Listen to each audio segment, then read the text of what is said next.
సలాం నమస్తే గుంటూరు సొసైటీ ఆధ్వర్యంలో Guntur got talent show competitions ఉత్సాహభరిత వాతావరణంలో ఆడంబరంగా కొనసాగుతూ ఉన్నాయి. ఆదివారం పొన్నూరు రోడ్లోని ఎం కన్వెన్షన్ హాల్లో కంటెస్టెంట్స్ హంగామాతో ఈ కాంపిటీషన్ సందడిగా మారింది. 10 విభాగాలలో జరిగిన పోటీలో కంటెస్టెంట్స్ తమ ప్రతిభా పాటవాలతో చెలరేగిపోయారు. ఈ సందర్భంగా సలాం నమస్తే గుంటూరు సొసైటీ వ్యవస్థాపకులు డాక్టర్ షమా సుల్తానా మాట్లాడారు. Guntur got talent show competitions గురించి వివరించారు.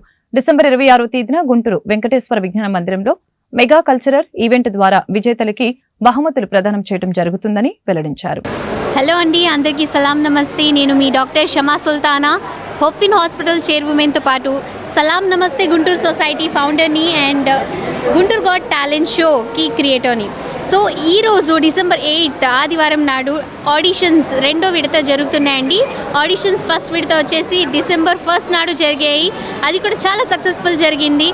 ఇంకా ఇవాళ కూడా 8 వరకు, సాయంత్రం 8 వరకు ఈ ఆడిషన్స్ జరుగుతాయండి.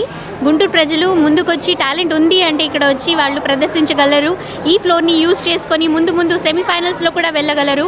సెమీఫైనల్స్ వచ్చేసి డిసెంబర్ 15 నాడు జరుగుతాయండి. అది కూడా ఆదివారం నాడే ఇక్కడే ఎం కన్వెన్షన్ హాల్లో. కంపల్సరీగా పార్టిసిపేట్ చేయండి. సెమీఫైనల్స్లో కూడా మీ టాలెంట్ చూపించుకోవాలి అంటే వైల్డ్ కార్డ్ ఎంట్రీస్ ఉంటాయండి. మీ టాలెంట్ బాగుంది, ఇక ముందు వెళ్ళేసి ఫైనల్స్లో కూడా రాబోతాయి అని అనుకుంటే మీరు వైల్డ్ కార్డ్ ఎంట్రీ ద్వారా సెమీఫైనల్స్లో కూడా రావచ్చు. డిసెంబర్ 15 నాడు. డిసెంబర్ 22 నాడు ఫైనల్స్ ఉంటాయండి. ఆ ఫైనల్స్లో ఎవరైతే విన్ అవుతారో డిసెంబర్ 26 నాడు ఒక పెద్ద కల్చరల్ ఈవెంట్ జరగబోతుంది. డిసెంబర్ 26కి వెంకటేశ్వర విజ్ఞాన మందిరంలో. ఆ రోజు ఈవినింగ్ చాలా పెద్ద కల్చరల్ ఈవెంట్లో సెలబ్రిటీస్ ద్వారా విన్నర్స్కి presentations ఇవ్వబడతాయండి.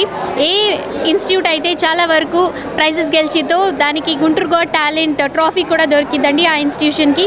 So all the best, all the participants and all the best to all the Guntur people to come forward and participate in this show, and thank you so much. ఇప్పటి వరకు ఎవరైతే participate చేశారో thank you.